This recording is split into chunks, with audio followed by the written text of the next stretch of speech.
The black crepe dress rustled against the wooden platform as Margaret Hayes stepped down from the train in Rhyolite, Nevada. The summer heat of 1907 immediately wrapping around her like an unwelcome embrace, despite the mourning veil that shadowed her pale face. She clutched a worn leather valise in one gloved hand and pressed the other against her stomach, trying to calm the nervous flutter that had taken residence there since she had left St. Louis 3 weeks ago. The train station was little more than a covered platform with a small ticket office, dust swirling in lazy circles as the locomotive hissed and prepared for its departure. Margaret had expected someone to meet her, the man whose letters had been so kind, so full of promise about a new life in the Nevada desert. But the platform was nearly empty save for a few miners heading into town, and an older woman carrying a basket of what looked like fresh bread. Her husband Thomas had been dead for 8 months now. 8 months since the factory accident that had crushed him beneath falling machinery, leaving her alone in a city that had no use for a widow with no children and no means of support. The black dress she wore was the same one she had worn to his funeral, carefully mended and pressed for this journey. It was all she could afford, and propriety demanded she wear mourning clothes for at least a year. But the weight of the fabric felt like the weight of her grief, heavy and suffocating. She scanned the dusty street beyond the platform, looking for the face she had only seen in a single tintype photograph. Connor Irving. A cattle rancher, his letter had said, with a spread 10 miles outside of Rhyolite. He had been honest about his circumstances in his correspondence. He was 30 years old, a widower himself for the past 2 years, and he needed a wife to help run his household and perhaps, one day, to fill the empty spaces in his life with something other than work and silence. Margaret was 24, still young enough to hope for a future that did not involve scrubbing floors in boarding houses or worse. When she had seen the advertisement in the newspaper, something had stirred in her chest. Not hope exactly, but something close to it. A possibility. And so she had written to him, and he had written back. And after 3 months of letters that had grown increasingly warm and personal, he had sent money for her train fare and asked her to come west. But now, standing alone on the platform with the train pulling away behind her, Margaret wondered if she had made a terrible mistake. A voice called out from the street. "Mrs. Hayes." She turned to see a tall man striding toward her, his boots kicking up small clouds of dust with each step. He wore dark trousers and a blue work shirt, sleeves rolled up to reveal tanned forearms. A wide-brimmed hat shaded his face, but as he drew closer and removed it, Margaret saw dark hair slightly too long, gray eyes that seemed to take in everything at once, and a face that was more weathered than the photograph had suggested, but not unkind. "I am Margaret Hayes," she said, her voice steadier than she felt. "Mr. Irving." "Connor Irving, yes, madam." He stopped a respectful distance away, turning the hat in his hands. His gaze took in her mourning dress, and something shifted in his expression. Concern, perhaps, or understanding. "I apologize for not being right here when the train arrived. Had some trouble with a wagon wheel on the way into town. Welcome to Rhyolite. Thank you." Margaret was not sure what else to say. The man before her was larger than she had imagined, broader through the shoulders, with calloused hands that spoke of hard work. There was a stillness about him, a quiet watchfulness that made her uncertain. "I have a room for you at the boarding house for tonight," Connor said after a moment of silence. "Figured you would want to rest after the journey before heading out to the ranch.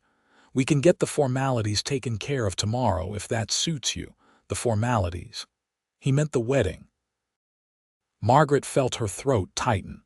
She had known this was coming, had agreed to it in her letters, but the reality of marrying a stranger felt suddenly overwhelming. Still, What choice did she have? She had spent nearly all of her savings on necessities for the journey. She could not afford a return ticket, even if she had anywhere to return to. "That would be acceptable," she said quietly. Connor nodded and reached for her valise. "Let me take that for you. The boarding house is just up the street. Mrs. Chen runs it. She is a good woman, and she will take care of you." Margaret released the valise and fell into step beside him as they walked away from the station. Rhyolite was smaller than she had imagined. A collection of wooden buildings and tents clustered along a main street that ran through the center of town. The air smelled of dust and creosote, with an underlying tang of minerals from the mines that dotted the surrounding hills. Men moved along the wooden sidewalks, most of them dressed in work clothes, their faces weathered by sun and wind. A few women were visible, but they were outnumbered 10-1 by the men. "Town is still young," Connor said, as if reading her thoughts. "Founded just 2 years ago when they discovered gold in the hills. Growing fast, though. We have got stores, saloons, a bank, even a schoolhouse now. It is not St. Louis, but it is becoming a proper town." "It seems very different from what I am used to," Margaret admitted. "I imagine it is." Connor glanced at her, and for the first time she saw something that might have been sympathy in his eyes. "I know this is not easy, Mrs. Hayes, coming all this way to marry a man you have never met. I want you to know that I will do my best to be a good husband to you. I do not expect anything from you that you are not ready to give. We can take our time getting to know each other." The kindness in his words made Margaret's eyes sting with unexpected tears. She blinked them away quickly, grateful for the veil that hid her face. "Thank you, Mr. Irving. That is very understanding of you." They reached the boarding house, a 2-story structure with a wide front porch and lace curtains in the windows. Connor held the door open for her, and they stepped into a cool, dim interior that smelled of baking bread and lemon oil. A small Chinese woman emerged from a back room, wiping her hands on her apron. Her face lit up when she saw Connor. "Mr. Irving, good afternoon. And this must be your bride. Mrs. Chen, this is Mrs. Margaret Hayes. She will be staying the night. I have already arranged for the room." Mrs. Chen came forward and took both of Margaret's hands in hers, peering up at her with warm, dark eyes. "Welcome, welcome. You must be so tired from your journey. Come, I will show you to your room. I have hot water for a bath if you would like, and supper will be ready at 6. "That sounds wonderful," Margaret said gratefully. Connor set her valise down by the stairs. "I will come by tomorrow morning around 9 if that is all right. We can go to the courthouse then." Margaret nodded, suddenly unable to speak. This was really happening. Tomorrow she would marry this man, this stranger with kind eyes and a quiet manner, and her life would change forever. Connor must have seen something in her posture because he stepped closer and said softly, "It is going to be all right, Mrs. Hayes. I know you have been through a lot, so have I. We will figure this out together." Then he was gone, the door closing softly behind him, and Margaret was left standing in the boarding house with Mrs. Chen's gentle hand on her arm. "Come now," the older woman said. "Let me show you to your room. You need rest and food and a good night's sleep. Tomorrow is a new day." Margaret followed her up the stairs, each step feeling like she was climbing toward an unknown future. The room Mrs. Chen showed her to was small but clean, with a narrow bed covered in a white quilt, a washstand with a porcelain basin, and a window that looked out over the street. Mrs. Chen promised to bring up hot water and left Margaret alone. She removed her hat and veil and sank down onto the bed, her hands trembling slightly as she unpinned her hair. What had Thomas been like when she had first met him? They had been young, barely 20, and their courtship had been proper and brief. She had thought she loved him, and perhaps she had, in the way that young people love, full of romance and expectation. The reality of marriage had been different, harder, less magical than she had imagined. But they had been building a life together, and she had been content. Now Thomas was gone and she was here, about to marry another man. A man who had also lost someone. She wondered about Connor's first wife, what she had been like, how she had died. He had not mentioned it in his letters beyond acknowledging that he was a widower. A knock at the door interrupted her thoughts. Mrs. Chen and a young woman brought in a large tub and several buckets of steaming water. They filled the tub, left soap and towels, and departed with smiles and reassurances. Margaret locked the door and undressed, sinking into the hot water with a sigh of relief. Her muscles ached from days of travel, and the heat seemed to leach away some of her anxiety. She washed carefully, trying not to think too much about tomorrow. One step at a time. That was all she could do. That evening, she ate supper in the dining room with the other boarders, mostly single men who worked in the mines. They were polite but curious, their eyes lingering on her morning dress. Mrs. Chen served roasted chicken and vegetables, fresh bread and apple pie. It was the best meal Margaret had eaten in weeks, and she found herself relaxing slightly in the warm, noisy atmosphere of the boarding house. After supper, she returned to her room and sat by the window, watching the sun set over the desert hills. The sky turned brilliant shades of orange and pink and purple, colors so vivid they seemed unreal. In St. Louis, the sky had always been hazy with smoke from the factories. Here, everything was sharp and clear, almost painfully bright. She thought about Connor Irving. He had been kind today, patient and understanding. That was more than some women got from their husbands. Perhaps this would not be so terrible. Perhaps they could build something together, a partnership if not a great romance. Sleep came fitfully that night, her dreams full of trains and dust and a tall man with gray eyes. Morning arrived too quickly. Margaret dressed carefully in her black dress, pinned her hair up, and adjusted her veil. When she looked at herself in the small mirror above the washstand, she saw a pale, serious woman staring back. Not a bride. A widow about to become a wife again. Connor arrived promptly at 9, dressed in clean clothes, his hair neatly combed. He offered his arm, and together they walked to the courthouse, a solid brick building at the end of the main street. The ceremony was brief and businesslike, performed by a justice of the peace who seemed more interested in getting back to his paperwork than in celebrating a wedding. Connor produced a simple gold band, and when he slipped it onto her finger, his hand was steady even though Margaret's trembled. "I now pronounce you man and wife," the justice said. "You may kiss the bride." Connor looked at Margaret, a question in his eyes. She nodded slightly, and he leaned down to press a chaste kiss to her cheek, his lips barely grazing her skin through the veil. And just like that, it was done. She was Mrs. Connor Irving. They walked out into the bright sunlight, and Margaret felt dizzy for a moment. Connor steadied her with a hand on her elbow. "Are you all right?" "Yes, I just need a moment." "We do not have to go to the ranch today if you are not feeling well. We can stay another night at the boarding house." Margaret shook her head. "No, I would rather go. I would rather see my new home." Connor nodded and led her to a wagon waiting nearby. It was sturdy and practical, pulled by 2 strong horses. He helped her up onto the seat and climbed up beside her. As they rolled out of Rhyolite, Margaret looked back at the small town, wondering when she would return.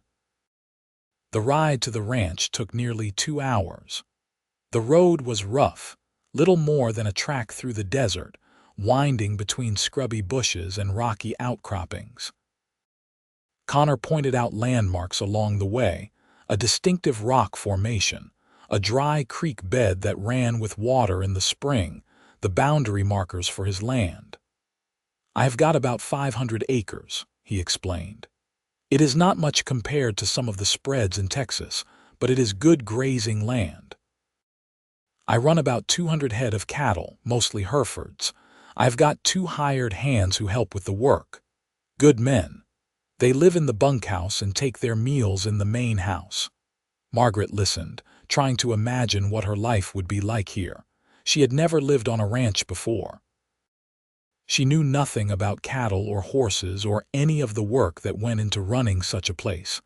As if sensing her thoughts, Connor said, "I do not expect you to work the cattle, but I would appreciate your help with the house, the cooking, the garden if you are inclined. My last housekeeper left 6 months ago to get married, and I have been managing on my own since then. It is not going well," he added with a rueful smile. "I can cook and keep house," Margaret said. "That much I know how to do. That is all I need." They crested a low rise, and the ranch came into view. It was larger than Margaret had expected, a sprawling single-story house built of adobe and wood, with a covered porch that ran along the front. Several outbuildings were visible: a barn, a bunkhouse, corrals with horses moving lazily in the heat. Trees had been planted near the house, cottonwoods that provided shade, and there was a vegetable garden, though it looked somewhat neglected. Connor pulled the wagon to a stop in front of the house. "Home," he said simply. He helped Margaret down and carried her valise to the porch. The front door opened into a large main room that served as both kitchen and living area. There was a stone fireplace, a long wooden table with benches, a stove, shelves lined with dishes and supplies. Doors led off to other rooms. Everything was clean but sparse, functional rather than decorative. "Your room is this way," Connor said, leading her down a short hallway. He opened a door to reveal a bedroom with a large bed, a wardrobe, a dresser, and a window that looked out over the garden. "This was the guest room. I thought you would want your own space, at least for now." Margaret set down her valise and removed her hat and veil. She felt Connor's presence behind her and turned to face him. He was watching her with an expression she could not quite read. "Connor," she said, using his first name for the first time. "Where do you sleep?" "My room is across the hall." "I want you to know, Margaret, that I meant what I said yesterday. I do not expect anything from you that you are not ready to give. We are married, yes, but we are also strangers. I am hoping we can become friends first, and then we will see where that leads." The tightness in Margaret's chest eased slightly. "Thank you, I appreciate your patience." "I know you are still in mourning," Connor continued. "I respect that. When my wife Sarah died, it took me a long time to feel like myself again. Grief is not something you can rush. How did she die?" The question slipped out before Margaret could stop it. "I am sorry, that was forward of me." "No, it is all right. You have a right to know." Connor leaned against the door frame, his expression distant. "She died in childbirth. The baby too, a son. 2 years ago this spring." Margaret's hand went to her throat. "I am so sorry. We had been married 5 years. We were so happy when we found out she was expecting, but something went wrong during the delivery. The doctor could not stop the bleeding." His voice was flat, carefully controlled. "I buried them together, up on the hill behind the house. That must have been unbearable." "It was. But life goes on, does not it? The ranch does not stop needing work just because your heart is broken, so I kept working. And eventually the pain became bearable, not gone but bearable." They stood in silence for a moment, 2 people bound by shared loss. "My husband died in a factory accident," Margaret said quietly. "One moment he was alive and the next he was gone. I did not even get to say goodbye. The foreman came to our apartment and told me there had been an accident, and that was it. Thomas was just gone." Connor nodded slowly. "It is a hard thing to lose someone like that, sudden, no warning." "Yes." Margaret found herself blinking back tears. She had not cried in weeks, had thought she had no more tears left, but something about Connor's understanding made her want to weep. "Well," Connor said, straightening, "I will let you get settled. The privy is out back and there is a pump in the kitchen for water. I will be working near the barn this afternoon if you need anything. Please make yourself at home. This is your house now, too." He left, closing the door softly behind him. Margaret sat down on the bed and let out a long breath. She was married again. This was her home now. This man was her husband. It all felt surreal, like something happening to someone else. She unpacked her valise, hanging her few dresses in the wardrobe and arranging her personal items on the dresser. It did not take long. She had so little. When she was done, she wandered back out to the main room and stood looking around, trying to see it as her space, her domain. The kitchen was well stocked but disorganized. She could see evidence of Connor's bachelor housekeeping, dishes washed but not put away properly, supplies scattered across the shelves without any clear system. The garden visible through the window needed weeding. The floor could use a good scrubbing. Margaret found herself rolling up her sleeves. This, at least, was something she could control. She could bring order to this house. She could make it a home. She spent the afternoon cleaning and organizing, working steadily through the heat of the day. She found flour and yeast and started bread dough rising. She scrubbed the floor, reorganized the shelves, washed windows. The physical work felt good, purposeful. As the sun began to sink toward the horizon, she heard voices outside. Connor was talking to two other men. Margaret went to the door and saw them standing by the barn, three figures in the golden light. Connor gestured toward the house and the other two men nodded. A few minutes later, Connor came in with the two men following. "Margaret, these are my hired hands. This is Jim Dawson and Roberto Sanchez. Gentlemen, this is my wife, Mrs. Irving." The two men removed their hats. Jim was younger, perhaps 25, with sandy hair and a sunburned face. Roberto was older, maybe 40, with dark eyes and a quiet dignity. "Pleased to meet you, madam," Jim said with a wide smile. "It is good to have a lady on the ranch again." "Welcome, Senora Irving," Roberto added with a small bow. "Thank you both," Margaret said. "I hope to have supper ready soon. Will you be joining us?" "Yes, madam, if that is all right," Jim said. "We usually eat with the boss." "Of course." The men went to wash up, and Margaret returned to the kitchen, her heart beating a little faster. This was her first meal as mistress of this house. She wanted it to be good. She worked quickly, making biscuits to go with the stew she had found simmering on the back of the stove. The bread she had started earlier was ready to be shaped and baked. She moved through the kitchen with increasing confidence, and by the time the men returned, the table was set and the food was ready. They ate together, the four of them around the long table. The men were clearly hungry and they complimented her cooking with genuine enthusiasm. Margaret felt a small glow of pride. This, at least, she could do well. After supper, Jim and Roberto returned to the bunkhouse, and Margaret was left alone with Connor. She washed the dishes while he dried, and they worked in companionable silence. When the kitchen was clean, Connor poured 2 cups of coffee and brought them to the table. "You did not have to clean the whole house," he said, looking around at the transformed space. "I wanted to. It gave me something to do. Well, it looks wonderful, better than it has looked in months." He sipped his coffee. "You are a good cook, too. Those were the best biscuits I have had in a long time." "Thank you." They sat quietly for a while, the evening air cooling, the light fading outside the windows. Margaret found herself relaxing slightly. This was not so terrible. Connor was kind, the ranch was beautiful in its stark way, and she had a purpose here. Perhaps she could be content. "Tell me about St. Louis," Connor said. "What was your life like there?" So Margaret told him, haltingly at first and then with increasing ease.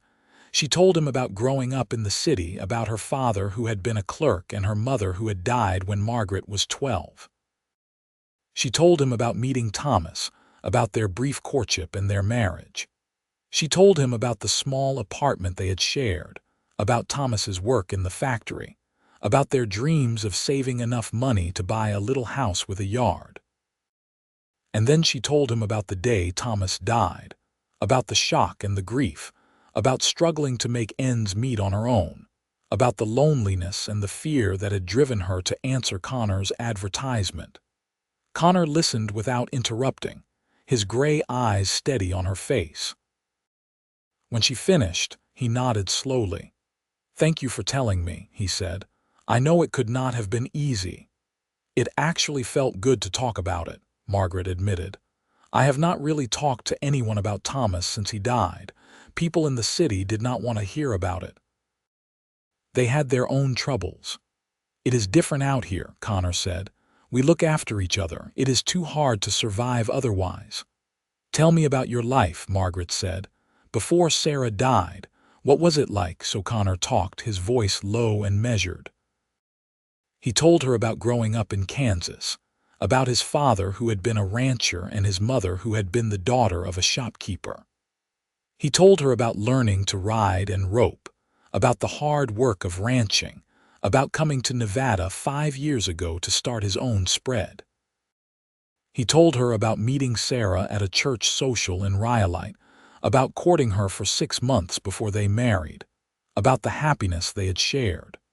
And then he told her about the day Sarah died, about his helplessness as she faded away, about the emptiness that had filled his life afterward. His voice remained steady, but Margaret could see the pain in his eyes, the grief that still lived just beneath the surface. "I am sorry you went through that," she said softly. "I am sorry you lost Thomas," Connor replied.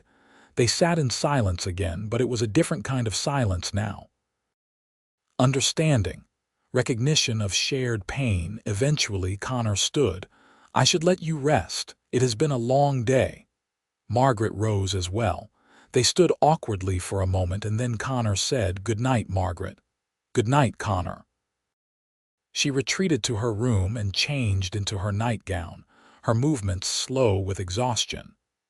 When she climbed into bed, she lay awake for a long time, listening to the unfamiliar sounds of the ranch. Horses moving in the corrals, the wind rustling through the cottonwood trees, the creak of the house settling. She thought about the day, about becoming a wife again, about the man sleeping across the hall. Connor Irving was not what she had expected. He was quieter, more thoughtful, more damaged. But he was kind and he was honest, and he understood loss in a way few people did. Perhaps that would be enough. The days that followed fell into a rhythm. Margaret woke early before the sun and started breakfast for the men. She cooked and cleaned and began tending the neglected garden. Connor and the hired hands worked with the cattle, riding out early and returning in the evening dusty and tired. They ate their meals together, the conversation gradually becoming easier and more natural. Margaret learned about ranching through their dinner conversations. She learned about rotating pastures and breeding stock, about predators and weather and markets. Connor was patient with her questions, never making her feel ignorant. Jim was full of stories and jokes, keeping the table lively. Roberto spoke less but with quiet wisdom, often sharing insights about the land and the animals. Slowly, Margaret began to feel less like a stranger in this place. She learned the rhythms of the ranch, the sounds and smells and textures. She learned which chickens were the best layers, which horse was which in the corrals, where the best herbs grew wild near the creek bed. And slowly, carefully, she and Connor began to know each other. They talked in the evenings after the others had gone to the bunkhouse. They talked about everything and nothing, their childhoods, their hopes, their fears. Connor told her about his plans for the ranch, about wanting to improve his herd, about maybe buying more land. Margaret told him about her love of reading, about how she had always dreamed of having a real library full of books. One evening, about 3 weeks after her arrival, Connor presented her with a package wrapped in brown paper. "I went into town today," he said. "I got you something." Margaret unwrapped the package carefully and found 3 books inside. Her breath caught. They were novels, beautiful bound editions, the kind she had always coveted but never been able to afford. "Connor, these are too much," she protested. "No, they are not. You said you liked to read. I want you to have things that make you happy." Margaret looked up at him, her eyes stinging with tears. "Thank you. This is the kindest thing anyone has done for me in a long time." Something shifted in Connor's expression, a softening. "You deserve kindness, Margaret." That night, reading in her room by lamplight, Margaret realized that something had changed in her heart. She was no longer just going through the motions of being Connor's wife. She was beginning to care for him, to look forward to their evening conversations, to notice the way his eyes crinkled when he smiled, the gentleness in his rough hands. It frightened her. She had not expected to feel anything for Connor beyond gratitude and perhaps friendship. But this was something more, something that made her pulse quicken when he was near, that made her hyper-aware of his presence in the house. She was not sure she was ready for this. She was still in mourning. She still wore her black dress every day, still felt the weight of Thomas's death. But the human heart, she was discovering, did not always follow the rules of propriety. Summer deepened into the scorching heat of August. The ranch work continued relentlessly. Margaret threw herself into her own work, tending the garden, preserving vegetables for winter, sewing and mending clothes. She was building a life here, she realized. This was becoming home. One evening, Connor came in from work later than usual, his face grim. Margaret looked up from where she was preparing dinner. "What is wrong?" "One of the steers is sick. Looks like it might be spreading to others. I am going to have to quarantine them, maybe call the veterinarian from town." "Is it serious?" "Could be. If it spreads through the whole herd, it could wipe me out financially." Connor slumped into a chair, rubbing his face with both hands. "I cannot afford to lose the herd, Margaret. This ranch is everything I have." Margaret came over and, without thinking, put her hand on his shoulder. "We will figure it out. You are a good rancher. You will handle it." Connor looked up at her, and something in his eyes made her heart skip. He covered her hand with his calloused palm warm against her skin. "Thank you. It helps having you here, knowing I am not alone in this." The moment stretched between them, charged with something unspoken. Then Connor squeezed her hand and released it, and Margaret stepped back, her cheeks flushing. Over the next week, Connor worked nearly around the clock trying to contain the illness in the herd. Margaret helped however she could, bringing meals out to him, staying up late to keep him company while he watched the sick animals. The veterinarian came and went, prescribing treatments that were expensive and not guaranteed to work. Margaret watched Connor drive himself to exhaustion and felt her heart ache for him. She wanted to ease his burden somehow, to take some of the worry from his shoulders. But all she could do was be there, present and steady, offering whatever support he would accept.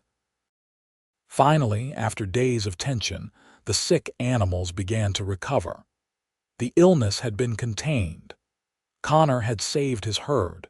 The night they knew for certain that the crisis had passed, Connor came in from the barn and simply stood in the kitchen, swaying slightly on his feet.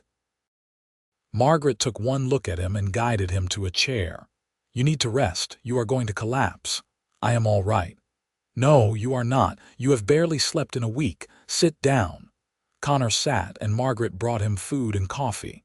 He ate mechanically, his movements slow with exhaustion. When he finished, Margaret said, "Come on, you are going to bed." She walked him to his room, and he sank onto the bed fully clothed. Margaret knelt and pulled off his boots, then covered him with a blanket. Connor's eyes were already closing. "Margaret," he murmured. "Yes, thank you. For being here, for helping." "Of course. We are partners in this, are we not?" "Partners," he repeated, and then he was asleep. Margaret stood looking down at him for a long moment. His face was relaxed in sleep, younger-looking, vulnerable. She had an overwhelming urge to smooth the hair back from his forehead, to kiss him. Instead, she turned and left the room quietly.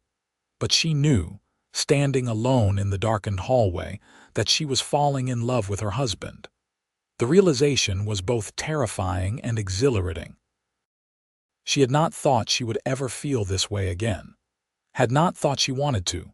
September arrived, bringing cooler temperatures and relief from the summer heat. The garden produced abundantly, and Margaret spent days canning and preserving. Connor's herd was healthy again, and there was talk of a good price for beef at the market. Life on the ranch settled into a comfortable routine. Margaret had been at the ranch for nearly 3 months now. 3 months of living alongside Connor, learning his habits and moods, sharing meals and conversation. 3 months of slowly building something together. One evening, as they sat on the porch watching the sun set, Connor said, "You have done wonders with the garden. I have not seen it look this good in years. I enjoy working in it. There is something satisfying about growing things. You have made this whole place feel like a home again," Connor continued. "I did not realize how much I missed that until you came." Margaret looked over at him. In the golden light of sunset, his profile was strong and handsome. "I am glad I came," she said quietly. "I was so frightened when I got off that train, but this has been good. You have been good to me." Connor turned to meet her eyes. "Margaret, I need to tell you something." Her heart began to beat faster. "What is it?" "I know we agreed to take things slow, to become friends first, and I think we have done that. You are my friend, Margaret, but you are also more than that." He paused, seeming to choose his words carefully. "I have feelings for you, real feelings. I did not expect it to happen, but it has, and I wanted you to know." Margaret's breath caught. "Connor, You do not have to say anything," he said quickly.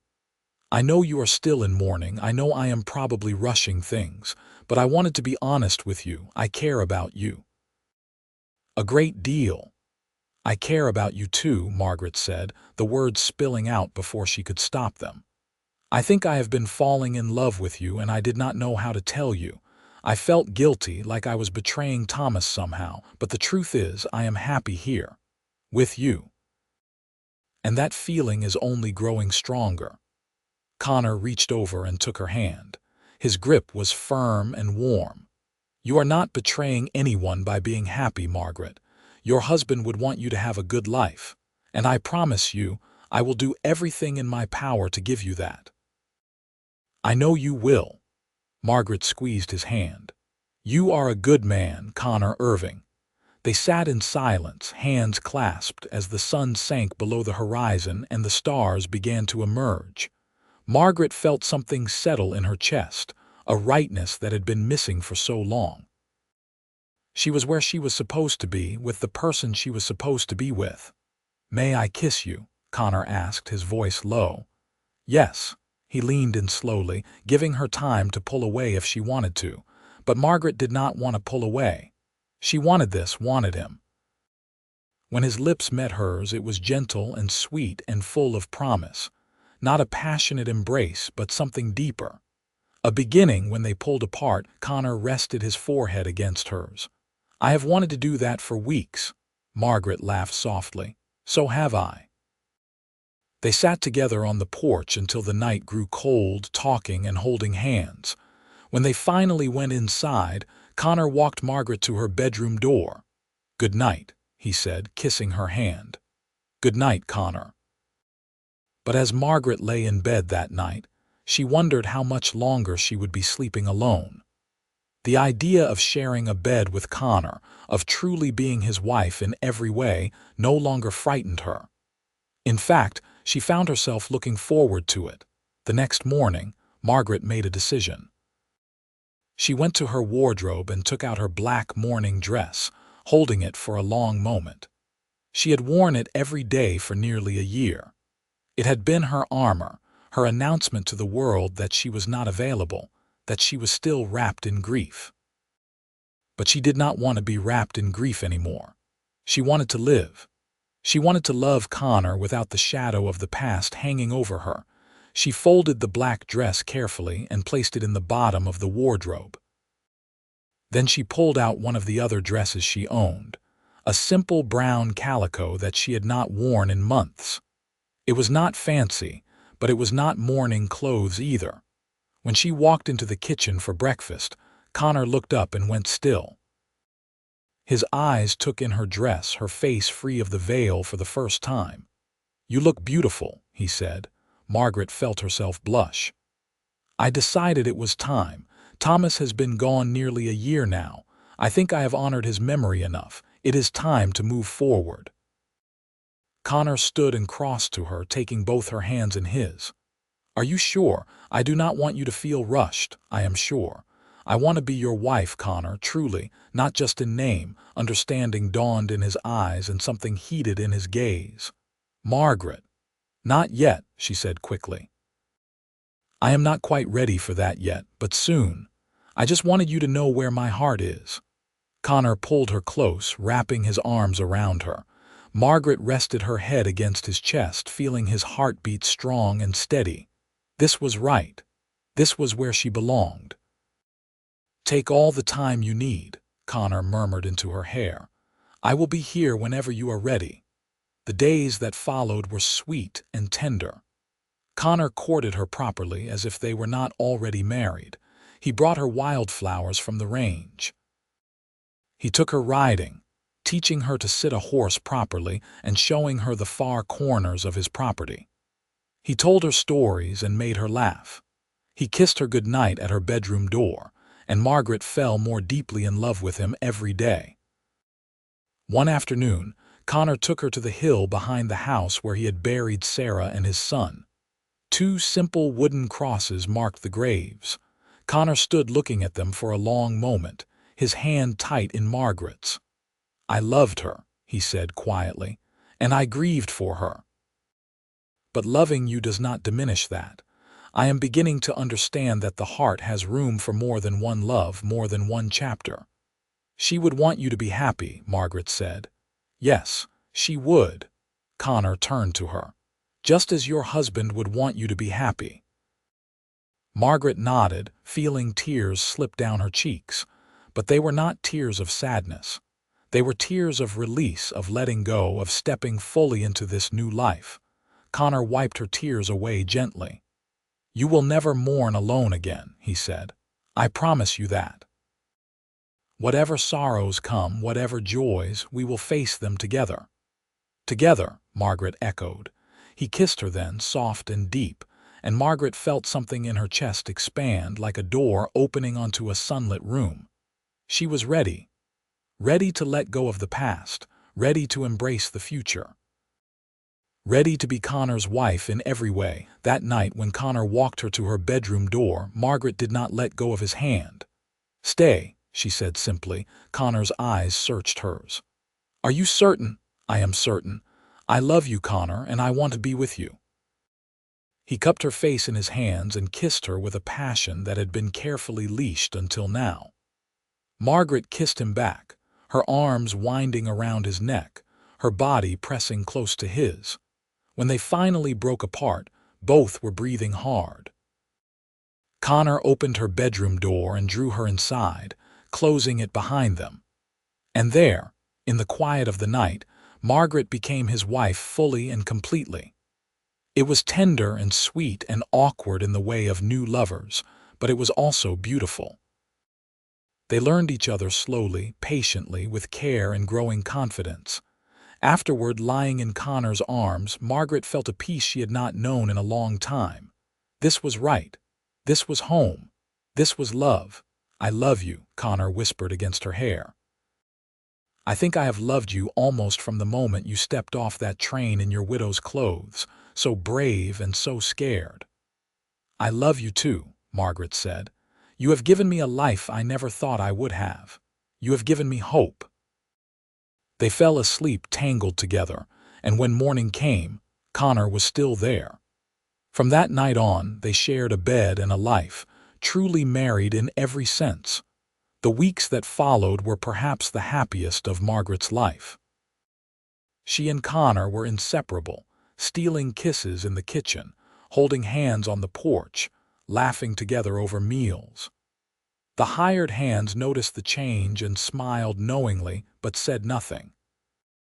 Jim did mention once that it was good to see the boss happy again, and Roberto simply nodded in his quiet way, his eyes kind.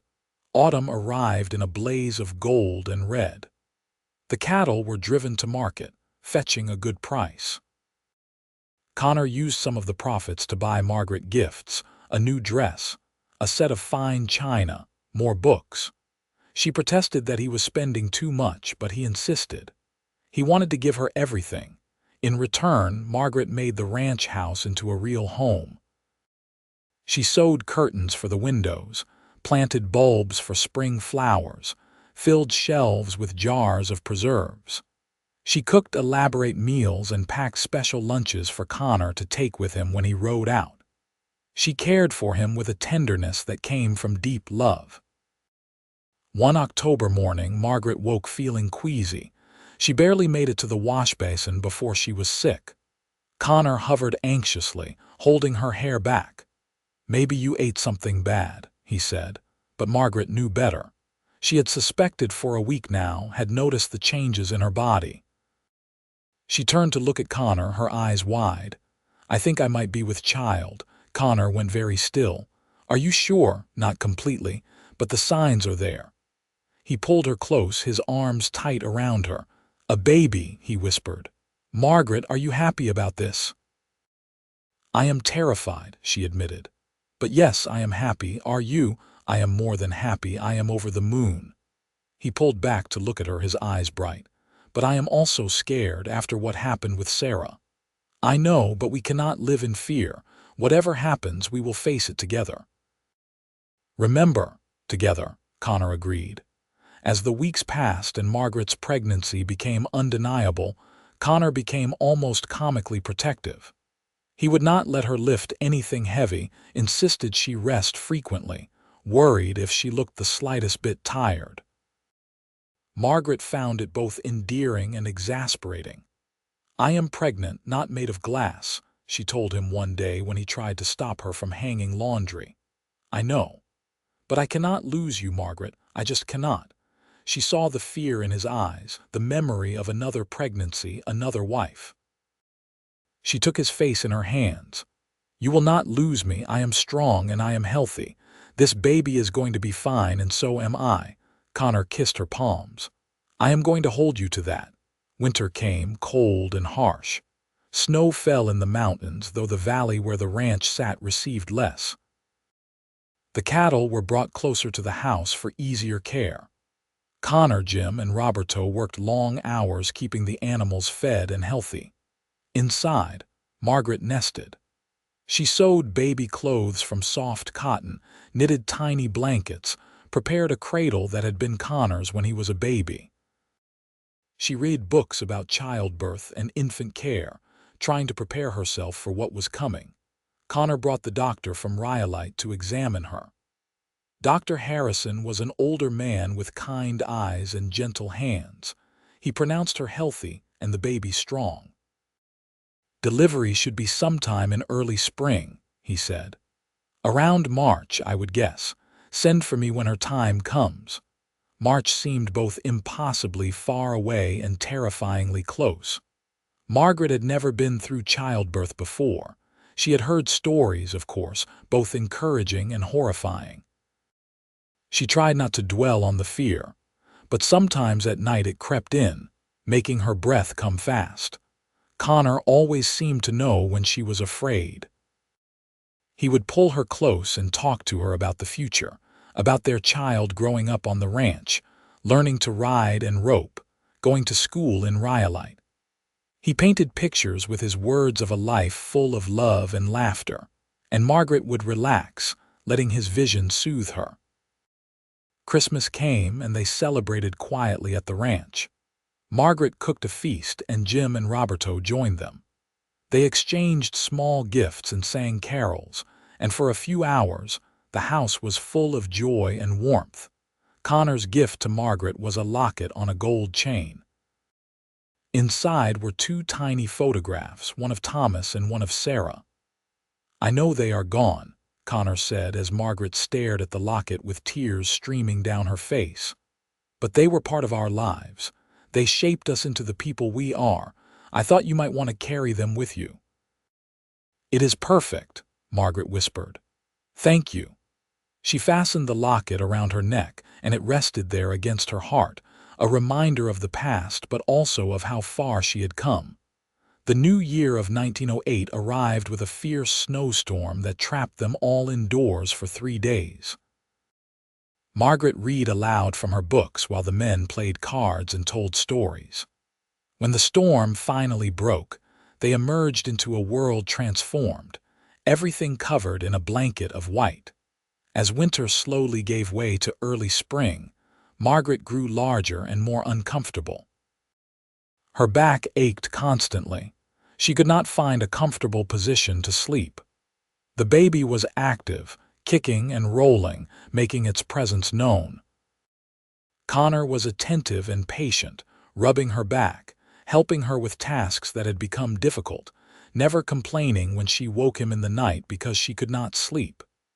"You are going to be a wonderful father," Margaret told him one evening as they sat by the fire. "I hope so." "I am certainly going to try. You will be, I know it." In early March, Margaret woke in the middle of the night with a strange, cramping sensation. She lay still for a moment, wondering if it was false labor. But then another cramp came, stronger this time, and she knew. "Connor," she said, shaking his shoulder. "Connor, wake up." He was instantly alert. "What is wrong?" "The baby is coming." Connor went pale in the lamplight. "Now, are you sure?" "I am sure." He was up and moving, pulling on clothes, his hands shaking slightly. "I will ride to town for the doctor. Jim and Roberto can stay with you." "All right, but hurry." Connor kissed her hard and fast. "I will be back before you know it. You are going to be fine. I love you. I love you too. Now go." He was gone in a rush of cold air and pounding hoofbeats. Margaret took a deep breath and tried to remain calm. She had read the books. She knew what to expect. But theory and reality were very different things. Jim and Roberto came to the house, roused by the noise. Roberto's wife had had 5 children, and he was surprisingly knowledgeable about the process. He boiled water and gathered clean cloths while Jim hovered anxiously, clearly out of his depth. The contractions grew stronger and closer together. Margaret paced the house, leaning against furniture when the pain grew too intense. She thought about Connor, prayed he would get back in time. She thought about the baby, about meeting her child. She thought about Thomas, about Sarah, about all the women who had gone through this before her. Dawn was breaking when Connor returned with Dr. Harrison. The doctor took one look at Margaret and ushered everyone out of the bedroom except for Connor. "She might want you here," he said, "but you need to stay calm and do as I say." Connor nodded, his face tight with worry. He took Margaret's hand, and she gripped it hard as another contraction washed over her. The labor was long and difficult. Hours passed in a blur of pain and exhaustion. Margaret cried and cursed and gritted her teeth. Connor stayed by her side the entire time, whispering encouragement, wiping her face with cool cloths, never letting go of her hand. Finally, as the afternoon sun slanted through the windows, Dr. Harrison said, "All right, Mrs. Irving, it is time to push." Margaret bore down with everything she had, her entire body straining. Connor braced her, his voice steady in her ear. "You can do this. You are strong, just a little more." And then, suddenly, there was a baby's cry, sharp and angry and beautiful. Margaret collapsed back against the pillows, gasping. "It is a boy," Dr. Harrison announced, holding up a squirming, red-faced infant, a fine, healthy boy. Connor stared at his son with an expression of wonder and joy and terror. When the doctor placed the baby in Margaret's arms, Connor sank down beside them, his hand gently touching the baby's tiny head. "He is perfect," Connor whispered. "You did it, Margaret. You gave us a son." Margaret looked down at the tiny face, at the dark fuzz of hair and the scrunched features, and felt her heart expand impossibly. This was her child. Their child. A new life born of love and hope. "What should we name him?" she asked. Connor thought for a moment. "What about Thomas?" "After your late husband," Margaret's eyes filled with tears. "That would be perfect. Thomas Connor Irving." "Thomas," Connor repeated, trying out the name. "Welcome to the world, son." The baby blinked up at them, his tiny fist curling around Connor's finger, and Margaret felt complete in a way she had never imagined possible. Dr. Harrison stayed for a few hours to make sure both mother and baby were doing well. Jim and Roberto came in to meet the new addition to the ranch, their faces split with wide grins. Roberto presented a tiny pair of leather booties he had made, and Jim promised to teach young Thomas to ride as soon as he was old enough. As night fell and the house grew quiet, Connor and Margaret lay in bed with their son between them. The baby was sleeping, his tiny breath soft and even. "I was so scared," Connor admitted. "The whole time I kept thinking about Sarah, about how I lost her. I was terrified the same thing would happen to you." "But it did not," Margaret said firmly. "I am here, the baby is here, we are all fine." "You are incredible," Connor said. "You are the strongest person I know. I had you with me, that made all the difference." They lay in the darkness, listening to their son breathe, marveling at the miracle of him. Margaret thought about the journey that had brought her here, about stepping off the train in Rhyolite in her widow's clothes, about the grief and fear she had carried. And she thought about Connor's words to her that first time on the hill, overlooking his wife's grave. "You will never mourn alone again." It had been a promise, and he had kept it. He had stood beside her through her grief, had helped her heal, had given her a new life filled with love and purpose. And now they had created new life together. "I love you," Margaret whispered. "I love you too," Connor replied. "Both of you, my family." Spring unfolded across the ranch in a riot of color and new life. The garden burst into bloom, the cattle produced calves, and young Thomas grew and thrived. He was a good baby, cheerful and alert, with Connor's gray eyes and Margaret's dark hair. Connor was besotted with his son. He carried the baby everywhere, showing him the horses and the cattle, talking to him about the ranch as if Thomas could understand every word. Margaret watched them together and felt her heart swell with joy. She had never imagined she could be this happy. After Thomas's death, she had thought that part of her life was over, that she would never again know real contentment, but Connor had proved her wrong. He had shown her that the heart could love again, could heal and grow and make room for new joy. As Thomas grew, the ranch prospered. Connor's careful management and hard work paid off. He was able to buy more land, increase his herd, and hire another hand. The house was expanded, with a proper bedroom for Thomas and a parlor for receiving visitors. Margaret's days were full but happy. She cared for Thomas, managed the household, and worked in her beloved garden. She also became involved in the growing community of Rhyolite, joining the ladies' auxiliary at the church and helping to organize social events. People commented on how happy the Irvings seemed, how devoted they were to each other and to their son.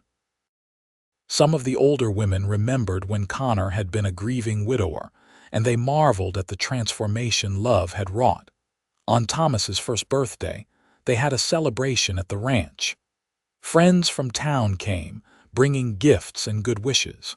There was food and laughter and music. Jim played the fiddle, and couples danced in the yard as the sun set. Margaret stood on the porch holding Thomas, watching Connor dance with Mrs. Chen. He caught her eye and winked, and she laughed. Later, when their guests had gone and Thomas was asleep, they sat together on the porch as they had so many times before. "You remember the first time we sat here?" Connor asked. "The night we told each other how we felt." "Of course I remember. That was the night everything changed. I knew then that I wanted to spend the rest of my life with you." Connor took her hand. "I still feel that way, more so now than ever." "I feel the same," Margaret said. "You gave me a home when I had nowhere to go. You gave me love when I thought I would never feel it again. You gave me a family."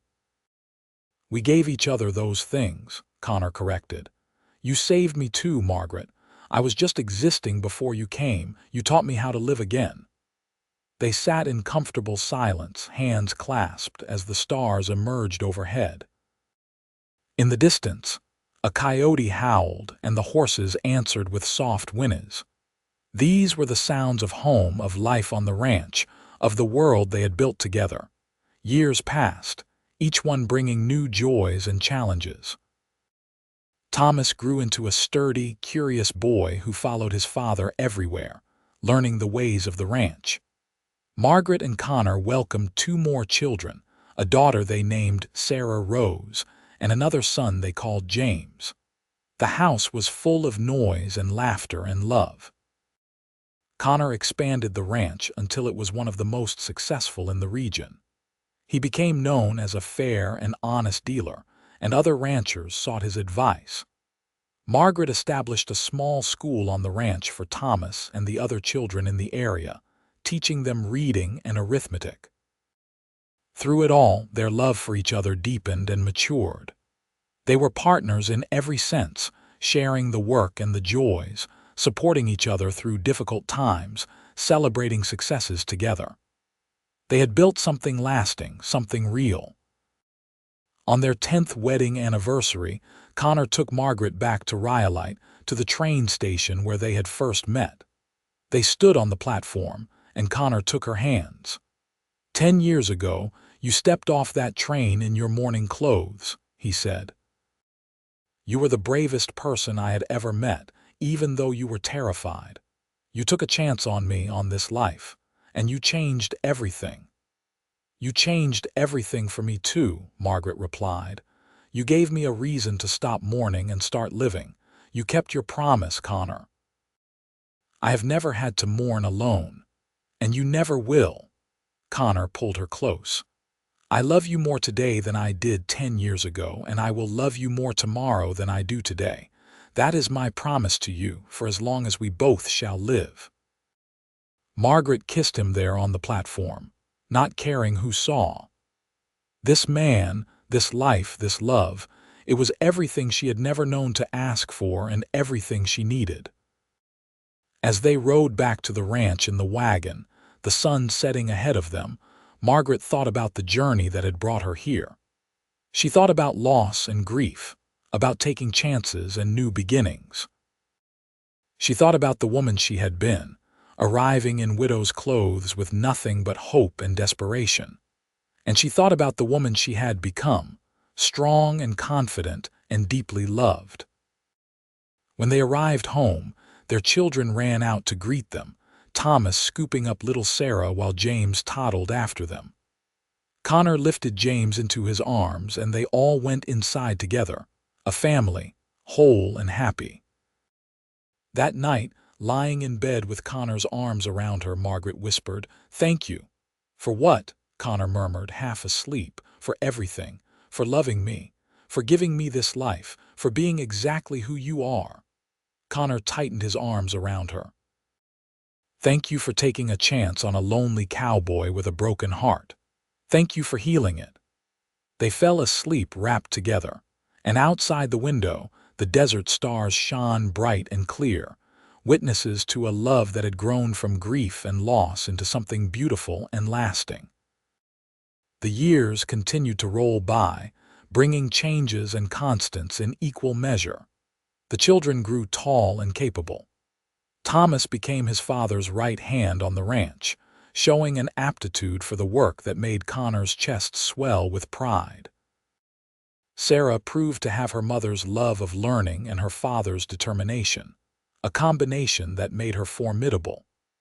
Young James was the family diplomat, charming and kind, able to smooth over any conflict with his ready smile. Margaret and Connor aged gracefully together, their hair graying, lines deepening around their eyes, but their love never diminishing. If anything, it grew stronger with each passing year, tempered by shared experience and tested by time. Connor often thought about the day Margaret had arrived in Rhyolite, and how close he had come to never placing that advertisement for a mail-order bride. He had hesitated for weeks, feeling guilty about seeking a new wife when Sarah had been gone such a short time. But loneliness and practical necessity had driven him to take the chance, and what a blessed chance it had been. Margaret had brought light back into his life, had filled the empty spaces with warmth and love and purpose. She had given him children and partnership, and a reason to look forward to each new day. Margaret, for her part, often reflected on how different her life might have been if she had not seen Connor's advertisement, if she had not gathered the courage to write to him.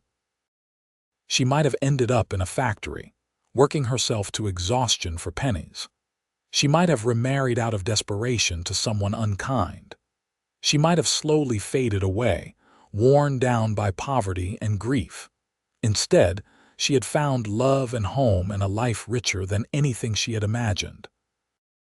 When Thomas was 21, he announced his intention to marry a girl from Rhyolite, the daughter of the banker. Margaret helped plan the wedding, and on the day itself, she stood beside Connor watching their son pledge his life to another, and she felt the circle completing. Her son would have what she and Connor had, a true partnership built on love and respect.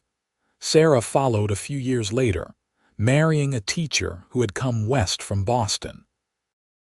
And James, true to his nature, fell in love with the daughter of a neighboring rancher, uniting two properties and two families in a bond that promised prosperity for generations. As grandchildren began to arrive, Margaret and Connor stepped back from the day-to-day running of the ranch, though they remained active and engaged. They spent their days tending the garden together, reading on the porch, taking slow rides across the land that had been their home for so long. One summer evening, when Margaret was 60 and Connor was 66, they sat on their porch as the sun painted the sky in shades of amber and rose. The house behind them was full of family, their children and grandchildren gathered for Sunday dinner. The sound of laughter and conversation drifted through the open windows. Connor reached for Margaret's hand, his grip still strong despite the arthritis that had begun to plague his joints. "I have been thinking," he said. "About what?" "About how lucky I am, how lucky we are." He turned to look at her, and his eyes were as warm as they had been the first time he told her he loved her. "I got a second chance at love, Margaret. Not everyone gets that. And not only did I find love again, I found the deepest, truest love of my life." Margaret felt tears gather in her eyes. "You are going to make me cry, and we have a house full of people who will wonder what is wrong." "Nothing is wrong. Everything is right. That is what I wanted to say. After all these years, after everything we have been through together, I just wanted you to know that loving you has been the greatest joy and privilege of my life." "Oh, Connor." Margaret leaned over and kissed him softly. "Loving you has been my salvation. You took a grieving widow off a train and showed her how to live again.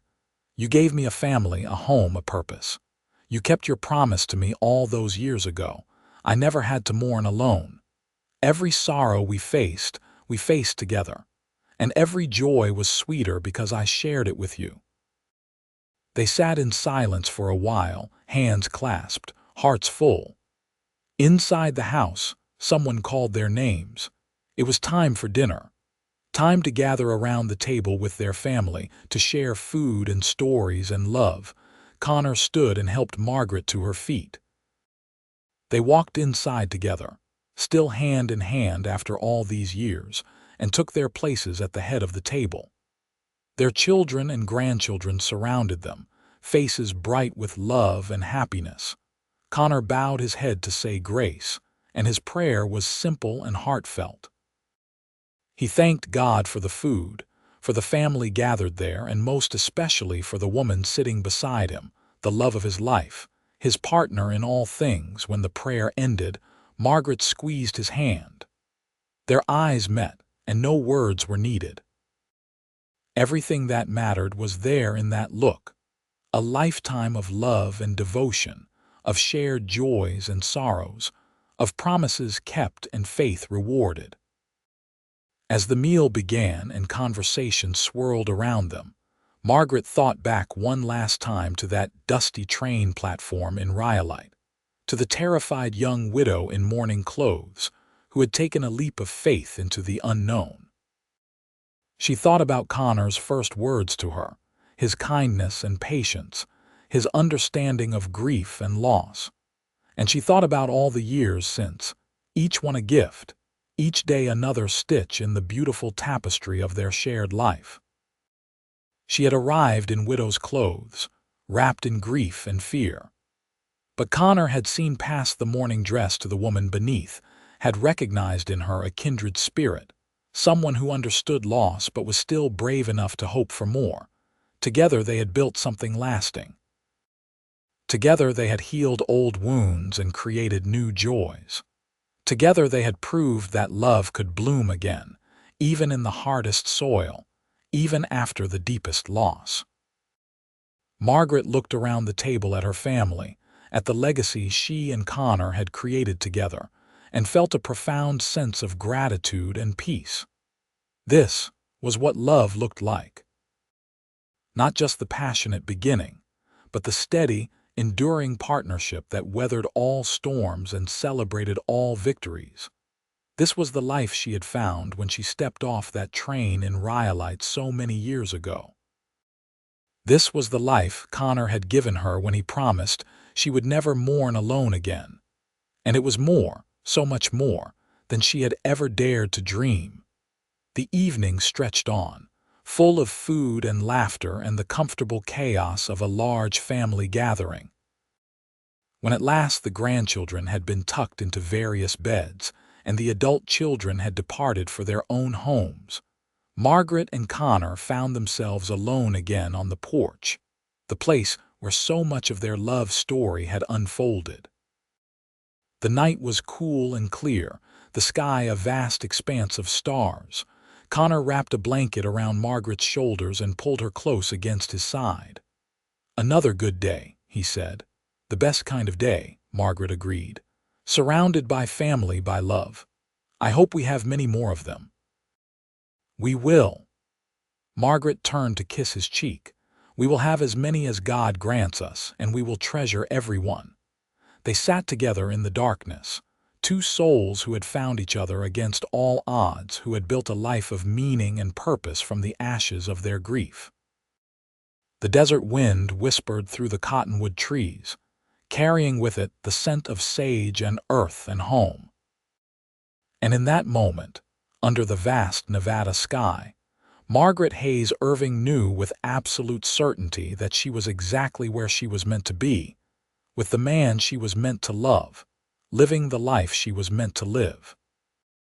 She had come west in widow's clothes, but she had found so much more than she had sought. She had found love, true and lasting. She had found home. She had found herself. And she had found Connor, the cowboy who had promised she would never mourn alone again, and who had spent every day of their marriage keeping that promise. It was, Margaret thought as she drifted toward sleep in her husband's arms, the very best kind of love story.